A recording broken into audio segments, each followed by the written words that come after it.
স্বাগতম জনাইছো সকলোকে আমাৰ ভাৰ্চুৱেল ক্লাছৰুমৰ এটা ক্লাছলৈ মই কংকন আমি পঢ়ি আছো সমান্তৰ প্ৰগতি সমান্তৰ প্ৰগতিৰ আমি অনুসৰণি 5.2 প্ৰশ্নবোৰ কৰি আছো এতিয়ালৈকে আমাৰ 9 নম্বৰলৈকে হৈ গল আমি আজি 10 নম্বৰৰ পিছৰখিনি 10 11 12 যিখিনি পাৰো আমি চাম আৰু মই বৰ্ডত 10 নম্বৰ প্ৰশ্নটোকে লিখি থৈ দিছো গতিকে আমি দেৰি নকৰো আমি আৰম্ভ কৰো 10 নম্বৰ প্ৰশ্নটোৰ পৰা কি দি আছে আমি প্ৰথমতে প্ৰশ্নটো বুজিলো যে এটা সমান্তৰ প্ৰগতিৰ 17তম পদটো 10তম পদতকৈ 7 ডাঙৰ দুটা পদৰ কথা কৈছে এটা শৰ্ত দি আছে বেলেগ একো নহয়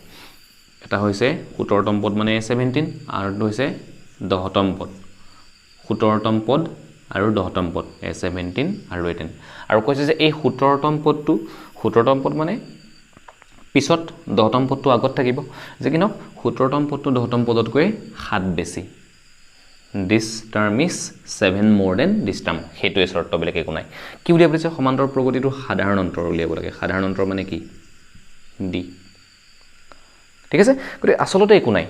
একদম এটা সৰু শৰ্ত দিয়া আছে সমান্তৰ প্ৰগতিটো দুটা পদ দিয়া আছে আমাক ইয়াত প্ৰথম পদ আৰু পদৰ সংখ্যা এইবিলাক কোনো ডিটেইলছ দিয়া নাই আৰু সেইবিলাক ডিটেইলছ ইয়াত দৰকাৰ নাই চাবা খালি আমাক তথ্যত কি তথ্য দিয়া আছে আমাৰ ইনফৰমেশন কি আছে দুটা পদ দিয়া আছে আৰু কৈছে পদ দুটাৰ ভিতৰত এটা আনটোতকৈ ডাঙৰ কিমান ডাঙৰ 7 ডাঙৰ সো আমি ধুনিয়াকে ওলাব সেই আমাক যেটো শৰ্ত দি আছে আমি শৰ্তটোৰ পৰাই গুটি কথাখিনি ওলাই যাব ধুনিয়াকে এতিয়া যেটো আমাক ডি উলিয়াব দিছে আমি ডিটো ধৰি লম বাজি কিন্তু প্ৰগতিটোত খালি 17তম আৰু 10তম পদৰ কথা কৈছে প্ৰথম পদৰ কথা ডি কথা একো কোৱা নাই আমি ধৰি লম ধৰু মই এপি লিখিছো মানে এপিটোৰ প্ৰথম পদ এ আৰু সাধাৰণ অন্তৰ কমন ডিফাৰেন্স সাধাৰণ অন্তৰ ডি কাৰণ আমাক এই দুটা বস্তু লাগিবই সমান্তৰ প্ৰগতিত একিটা খুবেই ইম্পৰ্টেন্ট মই কৈছো নহয় এ আৰু D these are very too important হল এতিয়া আমাক এটা শৰ্ত দি আছে প্ৰশ্ন মতে হেতুৱে আমি ডাইৰেক্ট লিখিছো প্ৰশ্ন মতে যেটো শৰ্ত দি আছে আমাক প্ৰশ্ন মতে কি দি আছে প্ৰগতিটোৰ 17তম পদটো A17 প্ৰগতিটোৰ 10তম পদটো A10 এই 17তম পদটো 10তম পদতকৈ ডাঙৰ কিমান ডাঙৰ 7 ডাঙৰ ভালকে চোৱা কোন ডাঙৰ ই ডাঙৰ ই সৰু এটা ডাঙৰটোক আৰু সৰুটোক যদি মই সমান কৰিব লাগে তেতিয়াহলে আমি কি কৰিব লাগিব সৰুৰ লগত মই কিবা এটা যোগ দিব লাগিব কি যোগ দিব লাগিব এই সৰুটো ইয়াতকে কিমান সৰু ডেফিনেটলি 7 সৰু কাৰণ ই ইয়াতকৈ যদি 7 ডাঙৰ হয় A17 টো যদি A10 তকৈ 7 ডাঙৰ হয় A10 টো A17 তকৈ 7 সৰু হ'ব গতিকে যিমান সৰু এই সৰু পদটো এতুতকৈ A17 তকৈ যিমান সৰু হেতু মই ইয়াৰ লগত যোগ দিব লাগিব দ্যাটস অল অথবা আমি 7 টো A17 ৰ পৰা বিয়োগ কৰিলেই হ'ব সৰুকে এটা উদাহৰণ দিম চোৱা যদি বুজি পোৱা নাই 3 আৰু 2 দুটা সংখ্যা আছে এটা আমি দেখা পাইছো স্পষ্ট 3 টো ডাঙৰ 2 টো সৰু তে 3 টো 2 তকৈ কিমান ডাঙৰ এক ডাঙৰ উলুটাকৈ 2 টো 3 তকৈ কিমান সৰু এক এটা সৰু হৈ আছে তে দুইটাক যদি সমান কৰিব লগা হয় কি হ'ব 2 টোৰ লগত মই এনেকুৱা এটা সংখ্যা যোগ দিব লাগিব যাতে 3 সমান হয় এটা স্পষ্ট কি যোগ দিব লাগিব এক এটা যোগ দিব লাগিব অৰ্থাৎ 3 টো 2 তকৈ যিমান ডাঙৰ আছিল সেই সংখ্যাটোকে এই 2 ৰ লগত যোগ দিওতে 3 সমান হৈ গল এটো একেটাই কথা ঠিক আছে অৰ্থাৎ আমি মানে প্ৰশ্ন মতে এটো ইয়াতকৈ ডাঙৰ বুলি কৈছে সমান কৰি ল'ব লাগিব আমি মানে সমান কেনেকৈ কৰিম বুজি পালা এতিয়া ধুনিয়াকে পাতি দিয়া A17 মানে আমি জানোই A + D প্ৰতিটো পদক আমি A + D সাপেক্ষে A আৰু D সাপেক্ষে এনেকৈ প্ৰকাশ কৰিব পাৰো তে কিমানটা D যেহেতু 17তম পদ এক কমিব 16 একেদৰে A10 টো A + D কিমানটা D যেহেতু 10তম পদ 10তকৈ এক কমি যাব 9D + 7 চোৱা এটা ইয়াত A আৰু দুইফালে সমীকৰণটো দুইফালে A আছে কেনসেল গল এটা থাকিলে কিমান 16D D থকা পদকেইটাক আমি ইফালে লৈ আহো এটো D আছে ইফালে 9D + 9D ইফালে লৈ আহিলো মোহল হৈ গ'ল -90 সিফালে মাত্ৰ থাকিলে 7 বাকি একো নাই এটা 16 16 ডিৰ পৰা 90 গ'লে 7 ডি কিমান ক'লে কি বলে 7 d is equal কিমান আৰু 7/7 1 আমাক কি উলিয়াব লাগিছিলে প্ৰগতিটোৰ কি নিৰ্ণয় কৰা সাধাৰণ অন্তৰ নিৰ্ণয় কৰা কিমান হ'ল 7 এটাকে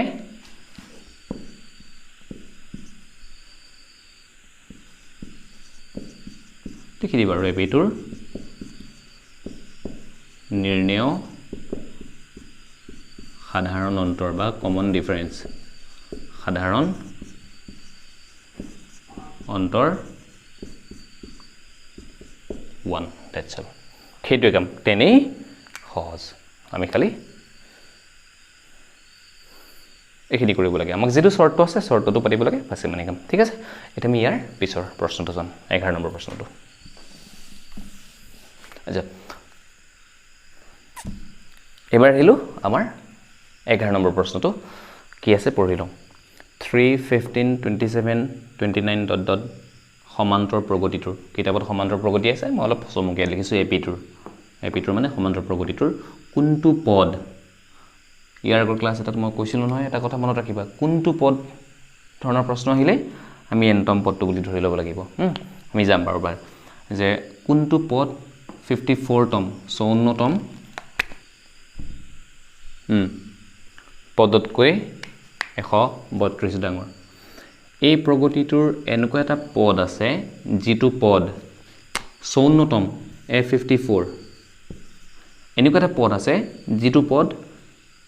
a54 পদটোতকৈ ডাঙৰ কিমান ডাঙৰ 132 ডাঙৰ আৰু সেই পদটোৱে আমি উলিয়াব লাগে আৰু কোনটো পদ যেতিয়া কোনোবা এটা পদ উলিয়াব লাগে কিমান তম পদ কোনটো পদ আমি ধৰিব লাগে যে এনটম পদটো অমুক এনটম পদটো a54 টোতকৈ ডাঙৰ বাস হেইনি কথা আমি ইয়াত আমাৰ ইয়াৰ আগৰ প্ৰশ্নটোৰ লগত অলপ একেই কাৰণ শৰ্ত এটা ইয়াৰ আগত যেনেকৈ 7 বেছি বুলি দিয়া আছিল ইয়াত 132 ডাঙৰ বুলি দিয়া আছে প্ৰশ্নটো অলপ একে ধৰণৰে বিশেষ বেছি পাৰ্থক্য নাই আৰু আগৰ প্ৰশ্নটো আমাক দুটা পদ দিয়া আছিল a17 আৰু a10 ইয়াত আমাক তেনেকৈ পদ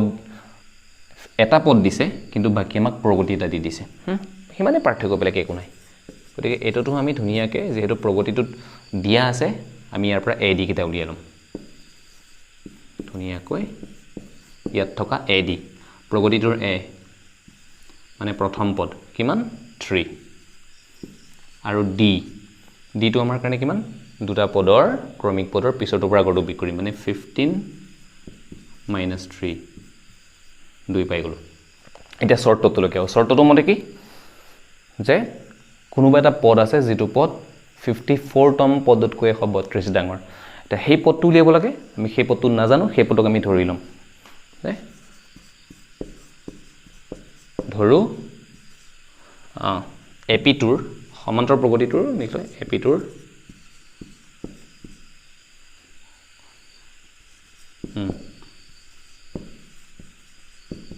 কোনটো পদ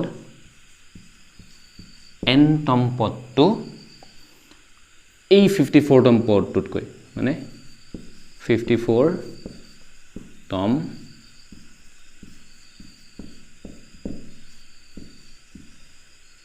পদটোতকৈ 132 ডাঙৰ আছে যে ধৰো এপিটোৰ সমান্তৰ প্ৰগতিটোৰ n তম পদটো কিমান তম পদটো n তম পদক আমি কি বুলি কওঁ an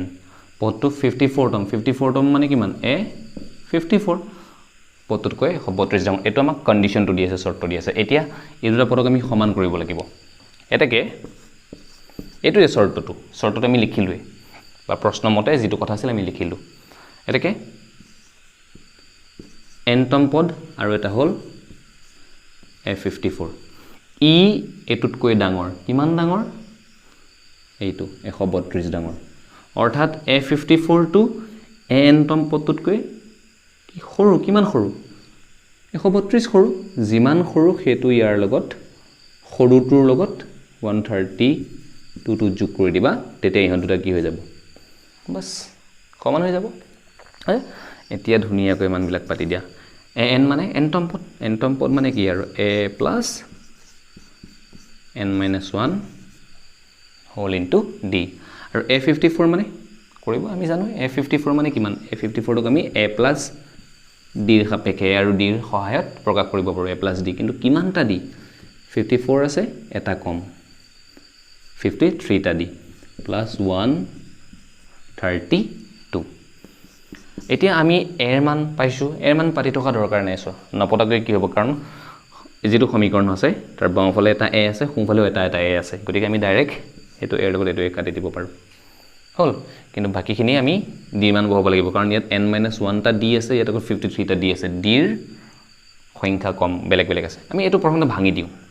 এটা ভাঙি দিলে আমাৰ কি হ'ব n * d nd আৰু -1 * d -1 * d মানে d ইফালে আছে আমাৰ 53 d ঠিক আছে হ'ব plus 132 এটা আমি d ৰ মানটো কিন্তু বহাব পাৰিম d ৰ মানটো বহাও দিয়াছ আচ্ছা d ৰ মানটো বহোৱাৰ আগতে আমি এটা কাম কৰিম এই d টোক মই হিফালে লৈ যাও দিয়া nd n ৰ লগত থকা d টোক মই চাও আমি n উলিয়ামগে কাৰণ n উলিয়ালে আমি কিমানতম পদ গম পাম n থকা পদটো আমি ৰাখি পেলাই বাকি বিলাকক হিফালে লৈ গলো এই মাইনাস d টোক হিফালে নিলে প্লাস d হ'ব এটো হল প্লাস d অলৰেডি কিমান আছে 53 টা d ইফালে আছে এটো গৈ প্লাই আৰু এটা বাহি যাব লগ লাগিবগে 53 লগত হ'ব 54d plus 132 এতিয়া n d মানে এটা আমি পাতি দিব পাৰো পাৰোচোন আমি চাম n d মানে 12 ইফালে আমি পাতিম 54d মানে 12 plus 132 আমি এনেকে কৰিছাও দিয়াচোন এটা পূৰণ কৰিছাও 54 * 12 মানে কিমান 54 * 12 তে 4 দুগুণ 8 5 দুগুণ 10 4 গুণ 4 5 গুণ 5 8 4 5 1 6 648 এটো পূৰণ কৰিলে আমি কিমান পাম আৰু এটা লাইন লিখি দিও এটো n * 12 মানে আমি 12n এটো হল কিমান 648 plus 132 এটা এটা যোগ কৰিলে কিমান লব এখিনতে মই এটা লাইন এটোটা যোগ কৰি দিলো 8 2 10 7 কলিলে 3 4 7 আচ্ছা 3 4 7 7 1 8 একটা উকলিছিল নহয় ঠিক আছে এটা 6 1 7 ঠিক আছে নে 780 12n = কিমান 780 ইয়াত ঠাই নাই আমি ইফালে কৰিম এতিয়া n ৰ মান উলিয়াব লাগে n টোক ৰাখি 12 টোক হিফালে নিলে কিমান হ'ব 780 হয়নে এই 12 টো যাই পেলাই কি কৰিবগৈ 780 ক হৰণ কৰিবগৈ 12 এটা 12 780 যাব নে আমি ধুনিয়াকৈ হৰণ কৰি চাও 12 কাক 780 সো 12 12 গুণ 72 থাকিলে কিমান 8 ৰ পৰা 2 গলে 6 0 এটা 60 12 টো যাব 5 12 গুণ 60 তো উত্তৰটো কিমান ওলালে অৰ্থাৎ 12 780 হৰণ কৰিলে 65 অৰ্থাৎ n = 65 মানে কি আমি উলিয়াব লাগিছিল যে কিমানতম পদ আমি ধৰি লৈছিলো নহয় n তম পদ n ৰ মান কিমান 65 n তম পদটো 54 তম পদতকৈ 132 ডাঙৰ n তম পদ গতিকে n ৰ মান কিমান n ৰ মান কিমান 65 গতিকে 65 তম পদটো এটাকে আমি লিখিব পাৰো সমুগে নিৰ্ণয়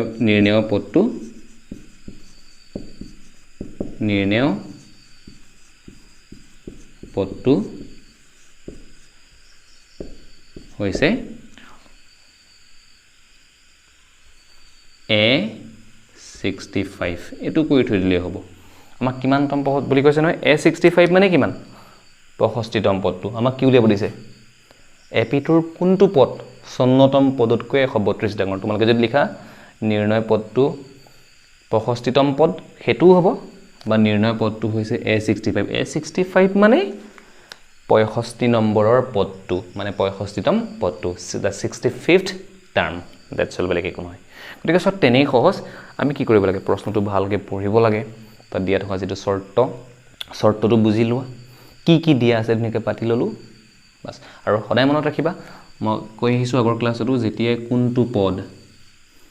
কিমান নম্বৰ পদ এনেকৈ সুধিলে, যদি সুধে উলিয়াব দিয়ে কোনটো পদ, হয়, তেতিয়া আমি ধৰি ল'ব লাগে সাধাৰণতে এনতম পদটো অমুক বুলি। আকৌ যদি সোধে কোনটো পদ শূন্য, আমি কৰিছোঁ এনেকুৱা প্ৰশ্ন, এনতম পদটো শূন্য। কোনটো পদ 1000, এই প্ৰগতিটোৰ কোনটো পদ 1000 হ'ব, ধৰোঁ আমি এনতম পদটো 1000 আছে, তেনেকৈ আমি কৰিব লাগিব। ঠিক আছে, হ'ল 11। আমি ইয়াৰ পিছৰ প্ৰশ্নটোলৈকে যাওঁ।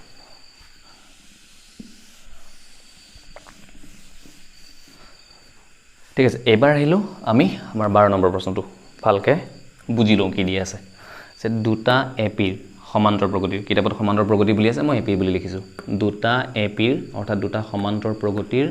সাধাৰণ অন্তৰ একে। মনত ৰাখা দেই, কি একে? সাধাৰণ অন্তৰ একে। সিহঁতৰ 100তম পদ দুটাৰ পাৰ্থক্য 100। কিমানতম? 100তম মানে 100। ঠিক আছে,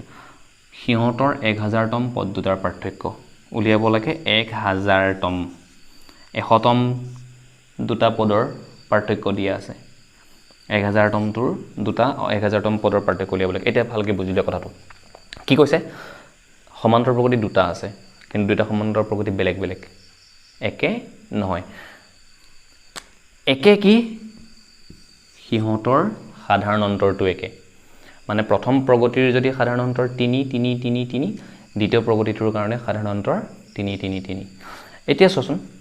সাধাৰণ অন্তৰ যদি একে হয়, প্ৰথম পদটো একে হ'ব পাৰিব নেকি? কাৰণ প্ৰথম পদটো যদি চাই লোৱা, ধৰি লৈছোঁ সাধাৰণ অন্তৰটো 3, দুইটা প্ৰগতিৰে একে বুলি কৈছে নে? দুইটা প্ৰগতিৰে সাধাৰণ অন্তৰটো 3। এতিয়া ধৰি লৈছোঁ এটা প্ৰগতিৰ প্ৰথম পদটো 2, আনটো প্ৰগতিৰো প্ৰথম পদটো 2। তেতিয়াহ'লে দুটা বেলেগ বেলেগ প্ৰগতি পাম জানো আমি? কাৰণ কিয় নাপাম? কাৰণ প্ৰথম প্ৰগতিটোৰ লগতো মই পিছৰ পদটো পাবৰ কাৰণে 3 যোগ কৰিম। কিমান পাম? 5 পাম। দ্বিতীয় সাধাৰণ অন্তৰ যিহেতু একে, দ্বিতীয় প্ৰগতিটোৰ লগতো মই এইটো প্ৰথম পদ দ্বিতীয় পদটো পাবৰ কাৰণে মই 3 যোগ কৰিম, 5 পালোঁ। হয়, পিছত প্ৰথম প্ৰগতিটো তাৰ পিছৰ পদটো পাবৰ কাৰণে মই 5ৰ লগত আকৌ কি যোগ কৰিম? 3 যোগ কৰিম। কিমান পাম? 8 পাম। দ্বিতীয় প্ৰগতিটোৰ ক্ষেত্ৰতো মই দ্বিতীয় পদৰ পিছত তৃতীয় পদটো পাবৰ কাৰণে মই একেটা সাধাৰণ অন্তৰ 3কে যোগ কৰিম। কি পাম? 8 পাম। তো আমি পদবিলাক কি পাই যাম চোৱাচোন, 2 পাম, 5 পাম, 8 পাম, আকৌ 3 যোগ কৰিলে 11 পাম। ইয়াতো তুমি চোৱা, 2 পালোঁ, 5 পালোঁ, 8 পালোঁ, 8ৰ লগত আকৌ 3টা যোগ কৰিলে আমি কি পাম? 11 পাম। মানে যদি, অৰ্থাৎ ইয়াত আমি কি বুজি পালোঁ? সাধাৰণ অন্তৰটোহে একে, প্ৰথম পদ কেইটা একে হ'ব নোৱাৰে। সাধাৰণ অন্তৰ আৰু প্ৰথম পদ দুইটাই যদি একে হৈ যায়, প্ৰগতি দুটা বেলেগ বেলেগ নাপাম, আমি একেই প্ৰগতি হৈ থাকিব। বুজিছানে? এইটো প্ৰথম পদৰ লগত সাধাৰণ অন্তৰ যোগ কৰিলোঁ, 5 পালোঁ, তাৰ লগত আকৌ সাধাৰণ অন্তৰ যোগ কৰিলোঁ, 8 পালোঁ, তাৰ লগত আকৌ সাধাৰণ অন্তৰ 3টো যোগ কৰিলোঁ, 11 পালোঁ। ইয়াতো একেই, প্ৰথম পদৰ লগত 3 একে সাধাৰণ অন্তৰ, দ্বিতীয় পদৰ লগত একে সাধাৰণ অন্তৰ। অৰ্থাৎ কি হ'ব লাগিব? দুটা প্ৰগতিৰ কথা যিহেতু কৈছে, সাধাৰণ অন্তৰ যদি একে হয়, প্ৰথম পদটো একে হ'ব নোৱাৰে। অৰ্থাৎ এটাৰ কাৰণে প্ৰথম পদটো যদি 2 হয়, আনটোৰ কাৰণে ধৰি লৈছোঁ 3 হ'ব লাগিব, বেলেগ হ'ব লাগিব। তেতিয়াহে ইয়াৰ লগত মই 3 যোগ কৰি দিলে, মানে একে সাধাৰণ অন্তৰ যোগ কৰি দিলে কিমান পালোঁ? দ্বিতীয় পদটো 5 পালোঁ। কিন্তু ইয়াত একে সাধাৰণ অন্তৰ 3টো যোগ কৰি দিবি, দ্বিতীয় পদটো আমি কি পালোঁ? 6। একে পালোঁনে? প্ৰথম পদ 2, ইয়াত দ্বিতীয় পদ 5, ইয়াত প্ৰথম পদ 3, দ্বিতীয় পদ 6। একে জানো? ডিফাৰেণ্ট। সেইকাৰণে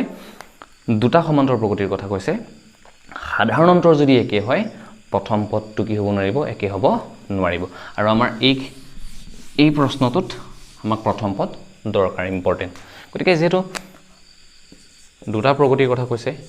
আমি ধৰি ল'ব পাৰোঁ দুইটা প্ৰগতি কিন্তু বেলেগ বেলেগ হ'ব। অৰ্থাৎ সিহঁতৰ প্ৰথম পদো বেলেগ বেলেগ হ'ব। ধৰি লোৱা, আমি এনেকৈ ধৰিব পাৰোঁ, এটা প্ৰগতিৰ পদবিলাক এৰে সূচাব পাৰোঁ, আৰু আনটো প্ৰগতিৰ পদবিলাকক আমি বিৰে সূচাব পাৰোঁ। সেই হিচাপত এটা প্ৰগতিৰ পদবিলাক হ'ব A1, A2, A3, ইটো প্ৰগতিৰ পদবিলাক হ'ব আমাৰ B1, B2, B3, এনেকৈ হ'ব পাৰে। গতিকে আমাক ইয়াত প্ৰথম পদকেইটা দৰকাৰ হ'লে হ'ল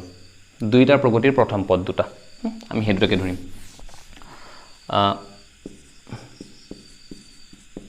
ধৰু এপি দুটাৰ বেলেগ বেলেগ এপি দেই প্ৰথম পদ দুটা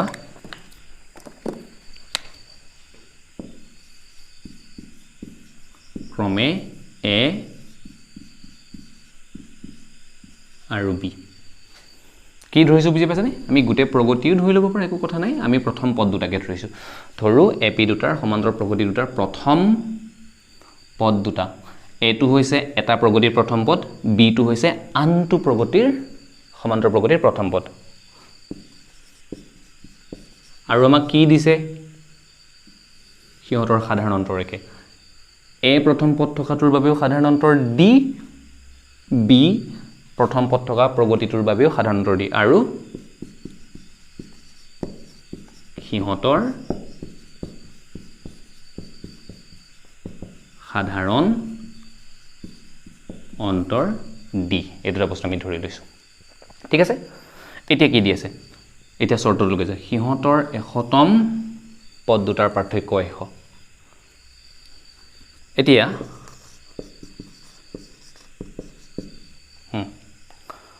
এশতম পদ দুটাৰ পাৰ্থক্য চোৱা এশতম পদ মানে কি এটো প্ৰগতিৰ বাবে এশতম পদ কি হ'ব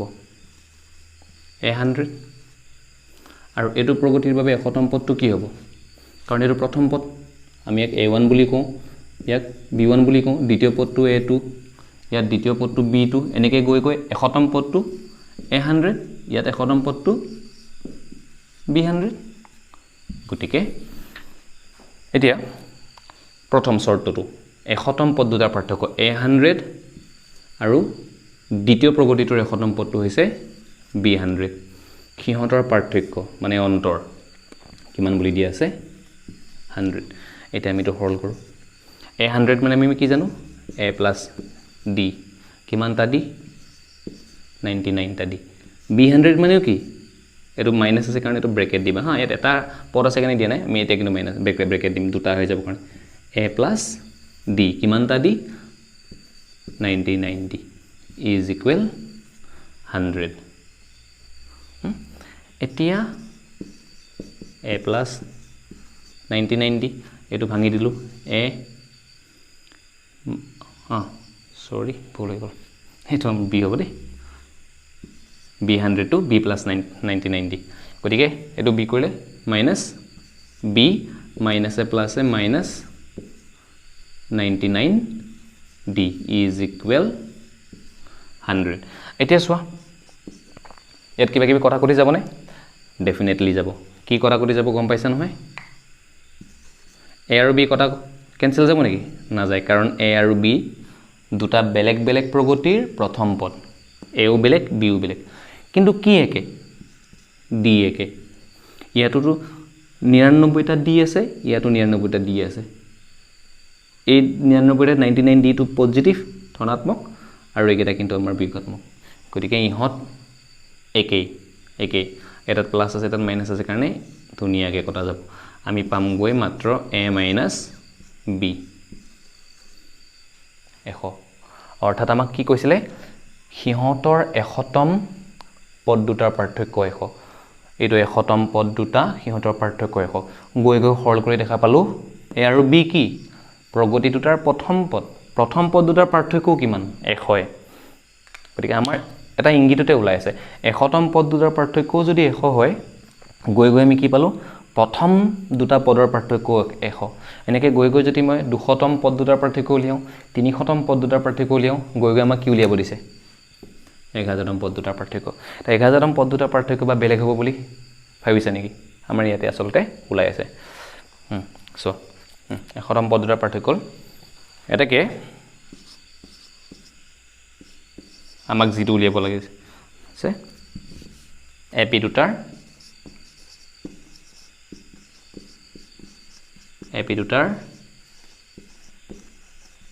1000তম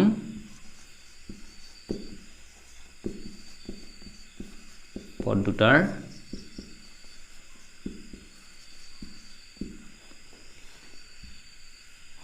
পাৰ্থক্য হ'ব কিমান হ'ব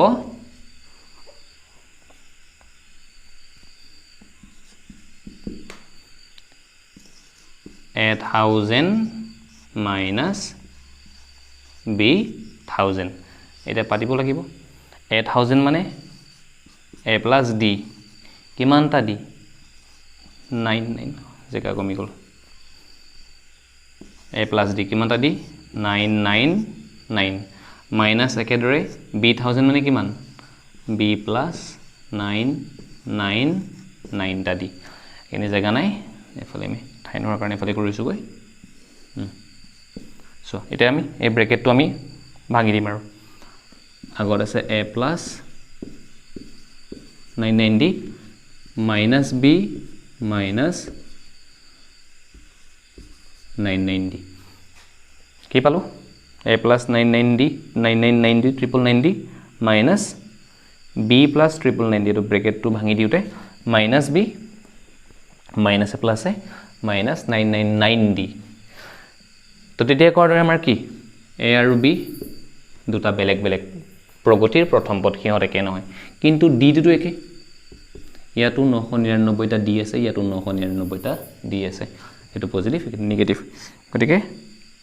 এটো আৰু এটো ক্যান্সেল যাব আমাৰ থাকিব গৈ কিমান a minus b কি থাকিলে গৈ 1000 তম ap দুটাৰ 1000 তম পদ দুটাৰ পাৰ্থক্যটো আমি কিমান পালো গৈ মছা কৈছে দে a minus b তা a minus b মানে আমি পাই থৈ দিছো অলপ আগত a minus b মানে কিমান 100 এটো এক নম্বৰ সমীকৰণ দি দিয়া নহলে কিমান পালো আমি লিখি দিম লাহেকে কৰ পৰা পালো 100 বুলি একৰ পৰা মানে 1 নং সমীকৰণৰ পৰা দ্যাটস অল গতিকে এটা সমান্তৰ প্ৰগতিৰ প্ৰথম পদ দুটা যদি a আৰু b বেলেগ হয় আৰু হিহঁতৰ মানে দুইটা প্ৰগতিৰ কাৰণে সাধাৰণ অন্তৰটো যদি একে হয় d হয় 100 তম পদ দুটাৰ পাৰ্থক্য আমাক দিয়া আছে কিমান বুলি 100 বুলি তাৰ পৰা আমি পাই গলো প্ৰথম পদ দুটাৰ পাৰ্থক্য 100 1000 তম পদ দুটাৰ পাৰ্থক্য আমি কিমান পালো 100 2000 তম কক জিয়ে নকক আৰু এতিয়া যিমান তম পদৰ পাৰ্থক্য ন কিমান 100 লাগিব ঠিক আছে গতিকে একো টান নহয় আমি মৌলিক কথাখিনি জানি তাত থকা শৰ্তকিটা বুজিবলৈ চেষ্টা কৰা কামে কোনে তেতিয়াহলে আমি আজি কিমান 10 11 12 সেই তিনটাৰ প্ৰশ্ন চালো এতকে বেছি নাচাও আৰু তাৰ পাছতে মই তোমালোকৰ কাৰণে মোৰ ফালৰ পৰা নিজাববীয়া দুটা প্ৰশ্ন দিছো এই দুটা প্ৰশ্নলৈকে চেষ্টা কৰিবা অলপ সেই প্ৰশ্নকিটাৰ নিচিনাই এটা সমান্তৰ প্ৰগতিৰ সপ্তম পদ 9 আৰু 14তম পদ -23 কি দি আছে সপ্তম পদ মানে a7 আৰু আনটো হৈছে a14 ইহঁতৰ মান দি আছে এটা 9 আৰু এটা -23 কি উলিয়াব লাগে a উলিয়াব লাগে আৰু d উলিয়াব লাগে পাৰিবা আৰু পিছৰ প্ৰশ্নটো 3 10 17 সমান্তৰ প্ৰগতিটোৰ কোনটো পদ ইয়াৰ 13তম পদতকৈ 84 বেছি হ'ব আমি এক্স্যাক্টলি তেনেকুৱা এটা প্ৰশ্ন কৰিছো হা কোনটো পদ 14তম পদটো যে 14তম পদতকৈ 132 বেছি আছিল ইয়াত এনেকৈ কোনটো পদ 13তম পদতকৈ 84 বেছি বাস এই দুটা প্ৰশ্ন তোমালোকে নিজে চেষ্টা কৰিবা আৰু মোৰ বিশ্বাস তোমালোকে সকলোৱে পাৰিবা তেতিয়ালে আজি এই ক্লাছটো আমি ইমানতে সামৰিছো ইয়াৰ পাছত পিছৰ ক্লাছত আমি বাকি থকা প্ৰশ্নবোৰ চাই যাম থ্যাংক ইউ